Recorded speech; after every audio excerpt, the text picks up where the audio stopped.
Good morning student. SV children academy की online classes में आपका स्वागत है। 12th क्लास के अंदर केमिस्ट्री के अंदर हमारा जो टॉपिक चल रहा था वो था सॉल्यूशन, और सॉल्यूशन के अंदर मैं आपको राउल्ट का नियम पढ़ा चुका हूं अब तक। अब इससे बाद में हम बात करेंगे आज के वीडियो के अंदर आदर्श विलयन और अनादर्श विलयन के बारे में। तो देखिए, आदर्श विलयन और अनादर्श विलयन क्या होते हैं, इनके बारे में हम बात करते हैं। पहला है आदर्श विलयन।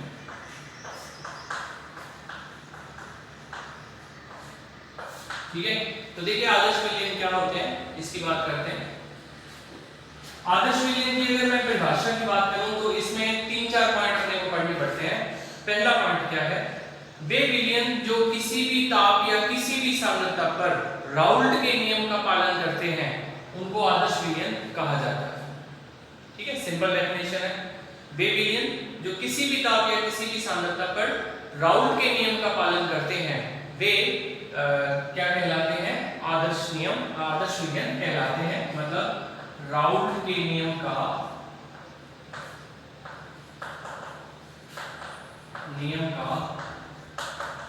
पालन करते हैं। ठीक है, पहली बात ये होगी। अब राउल्ट का नियम फिर था क्या, तो कल हमने राउल्ट का नियम लास्ट वीडियो में पढ़ा था। उसके अंदर हमने एक चीज तो ये पढ़ी थी कि P इज इक्वल टू क्या होगा, Pa प्लस Pb होगा। और फिर हमने ये भी पढ़ा था कि P इज इक्वल टू क्या होगा, Pa not XA plus Pb not XB। ये पढ़ा था। हमने ये भी पढ़ा था कि Pa इज इक्वल टू क्या होगा, Pa नॉट XA और Pb इज इक्वल टू क्या होगा, Pb नॉट XB। तो ये सारे देखो इक्वल है ना, सारे के सारे। इसमें सारे के सारे क्या होते हैं, टोटल प्रेशर जो होगा वो Pa और Pb के इक्वल होगा आइडियल सॉल्यूशन में या आदर्श विलयन में। Pa और Pb की वैल्यू उठा के रखनी तो टोटल प्रेशर जो है, कुल दाब जो है, जिसके आंशिक दाब और मोल भिन्न के योग के बराबर होगा। तो ये आदर्श विलयन का पहला पॉइंट आपको याद रखना है कि ये राउल्ट का नियम है ये वाला, और राउल्ट के नियम का ये पालन करते हैं आदर्श विलयन जो होते हैं। तो पहली बात याद रहेगी। फिर दूसरी बात, सेकंड पॉइंट इसमें याद रखना है कि जो आदर्श विलयन होते हैं उनके लिए del V is equal to 0 होता है। डेल V बराबर किसके होगा, 0 के बराबर होगा। तो इसका मतलब देखो क्या है कि जैसे मैंने A और B को मिलाया और इससे AB बना, तो A अगर 10 ml है और B जो है वो 10 ml है, 10 ml है, तो AB कितना हो जाएगा, दोनों को जोड़ दो 20 ml हो जाएगा। तो आदर्श विलयन जो है उनके अंदर क्या होता है, A और B को अगर मिला दिया जाए तो इनका विलयन और इसका विलयन दोनों आपस में बिल्कुल क्या होते हैं, बराबर होते हैं। मतलब ये हुआ कि अगर मैं इसको V1 मानता हूं और इसको V2 मानता हूं तो V2 माइनस V1 यानी कि 20 माइनस 20 इज इक्वल टू क्या आ जाएगा, 0 आएगा। तो मतलब ये हुआ कि डेल V बराबर 0 हुआ इसके लिए। तो आदर्श विलयन के लिए डेल V बराबर क्या होता है, 0 होता है। इसको देख के कोई भी कह सकता है कि ये तो सर फिर सभी में ही होता है, 10 और 10 मिला के 20 ही होते हैं हमेशा। लेकिन मैं आपको बता दूं कि जो अनादर्श विलयन है उसमें ऐसा नहीं होगा। 10 ml और 10 ml को जब मिलाएंगे तो वो 20 नहीं होगा, या तो वो 20 से कम हो जाएगा और या फिर 20 से ज्यादा होता है। ठीक है, तो आगे अपन पढ़ेंगे उसको, ये बात आपको याद रखनी है। फिर इसके बाद नेक्स्ट पॉइंट देखिए इसका कि डेल H जो है वो भी क्या होता है, 0 होता है आदर्श विलयन के लिए।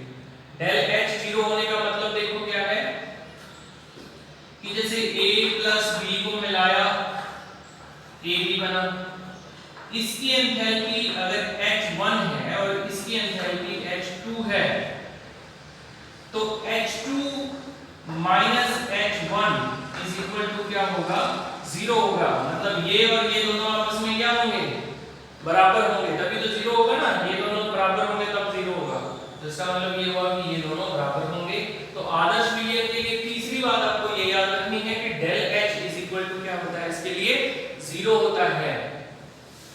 फिर इसके बाद आदर्श विलयन के लिए चौथी बात क्या याद रखनी है कि आदर्श विलयन जो होते हैं उनमें जो क्रिया कारक हैं, जैसे मैंने A2 plus B2 arrow 2AB लिखा, तो A और A के बीच में कोई ना कोई बंध है, A2 है ना, तो A और A के बीच में बंध है। B2 है तो B और B के बीच में कोई ना कोई बंध है, और जब अपन मिला देंगे तो देखो क्या बन जाएगा, AB बन जाएगा और AB बन जाएगा, ऐसे तो बनेगा। तो देखो भी जब ये दोनों आपस में ये वाले इनके बीच में बंध बने हैं, ये टूटे होंगे, तो ये बंध और ये बंध और ये इन सभी की जो आपस में स्ट्रेंथ है, जो बंध सामर्थ्य है, वो बिल्कुल बराबर है। इस वजह से क्या होता है कि जब ये बंध टूटते हैं और जब ये बनते हैं तो जो ऊर्जा लगती है या ऊर्जा चाहिए होती है वो आपस में क्या हो जाती है, इक्वल हो जाती है। तो इसलिए ये दोनों, ये राउल्ट का नियम इसीलिए फॉलो करते हैं कि सारा कुछ इसमें क्या रहता है, इक्वल रहता है। प्रेशर भी इक्वल रहेगा, वॉल्यूम भी इक्वल रहेगा, एंथैल्पी भी जो है वो इक्वल रहेगी या बराबर रहेगी। तो ये कारण है इसका। मतलब अगर हम कहें कि ये ऐसे तीन बातें क्यों होती हैं, तो चौथी बात से समझ में आता है कि ये बंद और ये वाले आपस में क्या है, इनकी स्ट्रेंथ जो है वो इक्वल होती है, इस वजह से। तो देखिए ये आदर्श विलयन के बारे में हमने सारी बातें सीख ली। अब इसके बाद हम बात करते हैं आदर्श विलयन के उदाहरणों की। तो देखिए आदर्श विलयन के उदाहरण क्या है, ये इंपॉर्टेंट है आदर्श विलयन के उदाहरण। उदाहरण देखिए, पहला उदाहरण कौन सा है, बेंजीन प्लस टोलुइन। ठीक है, ये आपको याद होने चाहिए क्योंकि आदर्श विलयन का अगर क्वेश्चन आएगा तो एग्जांपल पे आता है ज्यादातर। ठीक है, इनके बारे में हालांकि पूछा भी जा सकता है, लेकिन अगर उसमें अच्छा क्वेश्चन बनाना हो तो एग्जांपल भी पूछेगा। दूसरा देखो, क्लोरोबेंजीन प्लस ब्रोमोबेंजीन। थर्ड देखो, methyl alcohol plus ethyl alcohol. Fourth देखो, normal hexane plus normal heptane.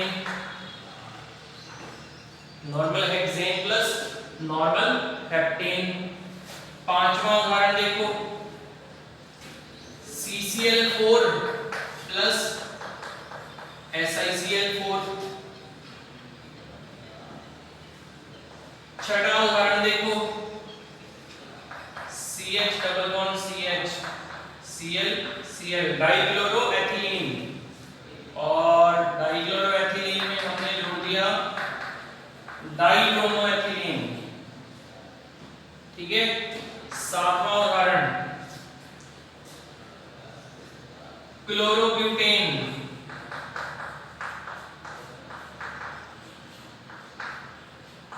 Plus bromobutane. ये इसके उदाहरण है, 7 उदाहरण है, और भी है लेकिन आपको ये याद रख लेना है। तो ये मैंने अभी तक आधा ही टॉपिक पूरा किया है आदर्श विलयन का, कि आदर्श विलयन क्या होते हैं। 4 बातें बताई। पहली बात क्या, कि राउल्ट के नियम का पालन करते हैं। Volume del V is equal to 0 होता है, उसके लिए डेल H बराबर 0 होता है, और A और A, B और B और AB के बीच में जो बंध है वो समान होते हैं। और चौथी बात आपको 5वीं इसमें मैंने उदाहरण बता दिए हैं, ये उदाहरण आपको याद कर लेने हैं। ठीक है भाई। अब इसके बाद नेक्स्ट हमारा जो टॉपिक आता है वो है अनादर्श विलयन। तो आइए अपने अनादर्श विलयन के बारे में बात करते हैं कि अनादर्श विलयन क्या होते हैं। तो अनादर्श विलयन की अगर मैं बात करूं तो पहला पॉइंट आपको याद रखना है कि ये राउल्ट के नियम का पालन नहीं करते। राउल्ट के नियम का पालन नहीं करते। ठीक है, वो तो करते थे, ये नहीं करते। तो राउल्ट का नियम क्या क्या था वो दोबारा लिख लेते हैं अपन। P is equal to P A plus P B. P A बराबर क्या होता है, P not A X A. P B is equal to क्या होता है, P B not X B. उठा के इधर रखो, P B P A sorry B is equal to P A not X A plus P B not X B. और ये दोनों आपस में इनके टोटल के बराबर नहीं होंगे। अब राउट लॉ में तो क्या होते हैं, बराबर होते हैं, ये इसमें बराबर नहीं होंगे, ये लोग भी बराबर नहीं होंगे, ये जो है ये भी बराबर नहीं होंगे। ठीक है, तो ये राउट के नियम का पालन नहीं करते, तो इसका मतलब ये अनादर्श विलयन है। फिर बात करते हैं सेकंड। अब राउट के नियम का सॉरी जो इसका अनादर्श विलयन का सेकंड पॉइंट जो है वो ये होगा कि डेल V जो है वो 0 के बराबर नहीं होगा। 0 के बराबर नहीं होगा, इसका मतलब 0 से या तो ज्यादा होगा या 0 से कम होगा। तो मतलब देखो del V is equal to होने का मतलब क्या है, देखो मैंने क्या किया, A और B को मिलाया और इससे AB बना। 10 ml इसको लिया, 10 ml ये लिया, तो कितना हो जाना चाहिए था, 20 ml हो जाना चाहिए था, लेकिन होता नहीं है, 20 ml नहीं होता। ये या तो 20 से ज्यादा हो जाता है और या 20 से कम हो जाता है, 20 से या ज्यादा होगा या फिर कम हो जाएगा। तो इसका मतलब कि डेल V जो है वो 0 नहीं होगा, यानी कि अगर इसको V1 माने, इसको V2 माने, तो V2 minus V1 is not equal to 0। कहां 0 होंगे, वो तो आपस में बराबर है ही नहीं, बराबर होते तब 0 होते। तो ये आपको थर्ड पॉइंट जो है इसका ये याद रख लेना है। फिर इसके बाद सेकंड पॉइंट था, सॉरी ये थर्ड पॉइंट है कि इनके लिए डेल H जो है वो भी 0 नहीं होता। डेल H जो है वो 0 के बराबर नहीं होता इसके लिए। क्लियर? तो क्यों नहीं होता वो देख लो। जैसे देखो वही A प्लस B मिलाया, AB बना, इन दोनों की एंथैल्पी अगर H1 है और इसकी एंथैल्पी H2 है, तो ये एंथैल्पी आपस में बराबर नहीं होती है, इस वजह से क्या हो जाता है, ये इक्वल 0 के इक्वल नहीं होगा। ठीक है, फिर उसके बाद में फोर्थ पॉइंट आता है, इसको थोड़ा ध्यान से देखना फोर्थ पॉइंट को। इसमें क्या है कि यदि A2 और B2 को आपस में रिएक्ट कराया जाए, मतलब विलयन बनाया जाए, तो 2AB बनेगा ना इधर जाकर। अब देखो A और B के बीच में जो बंध है और B और B के बीच में जो बंध है वो टूटेंगे और इधर जाके A और B के बीच में बंध बनेंगे और A और B के बीच में बंध बनेंगे। ठीक है ना? तो देखो अगर ये बंध कमजोर हुए और ये वाले मजबूत हुए तो फिर जो है सिस्टम चेंज हो जाएगा, वॉल्यूम चेंज हो जाएगा या फिर एंथैल्पी चेंज हो जाएगी, प्रेशर चेंज हो जाएगा। और अगर ये वाले वीक हुए, कमजोर हुए और ये ज्यादा स्ट्रांग हुए, ये ज्यादा मजबूत हुए, ये वीक हुए, तो भी चेंज हो जाएगा। तो मतलब कुल मिला के ये हुआ कि इनके बीच के जो बंध है अगर वो प्रबल हो या दुर्बल हो तो फिर इस तरह की कंडीशंस जो है वो पैदा होती हैं। तो अनादर्श विलयन का कारण ये है कि जो क्रियाकारक हैं उनके और जो उत्पाद हैं उनके अणुओं के जो बंध हैं उनमें असमानता पाई जाती है। इस वजह से राउट का नियम जो है वो इन पर लागू नहीं होता। अब क्योंकि इन तीनों के अंदर ही देखो कि प्रेशर जो है वो इन दोनों के योग के बराबर नहीं है, तो इसका मतलब बराबर नहीं है तो फिर ये हुआ ना कि या तो कम होगा और या ज्यादा होगा। अगर बराबर नहीं है तो इसका मतलब या तो फिर कम होगा और या ज्यादा होगा। तो अनादर्श विलयन जो है अगर कम हुआ तो फिर उनका एक अलग प्रकार बनेगा और अगर ज्यादा हुआ तो उनका एक अलग प्रकार बनेगा। तो मतलब ये हुआ कि अनादर्श विलयन जो है आगे जाके दो प्रकार के हो जाते हैं। दो प्रकार के फिर कौन से होते हैं इनकी भी बात कर लेते हैं। अनादर्श विलयन दो प्रकार के होते हैं, कौन कौन से? पहले धनात्मक विचलन दर्शाने वाले और दूसरे हो जाते हैं ऋणात्मक विचलन दर्शाने वाले। ठीक है, धनात्मक विचलन दर्शाने वाले कौन से होंगे? उनमें क्या हो जाएगा, P जो है वो ज्यादा हो जाएगा PA प्लस PB से, और इसमें क्या होगा, P जो है वो कम हो जाएगा PA प्लस PB से। ठीक है, तो ये प्रेशर की मैंने आपको बात करी, प्रेशर, वॉल्यूम, एंथैल्पी सब पे लागू होगा, ये दोनों सब पे लागू हो जाएगा, सब चेंज हो जाएंगे। तो इनके आगे जाके फिर उदाहरण है, इसके भी अलग उदाहरण है और इन दोनों के ही ग्राफ है। ठीक है, तो वो हम नेक्स्ट वीडियो के अंदर पढ़ेंगे।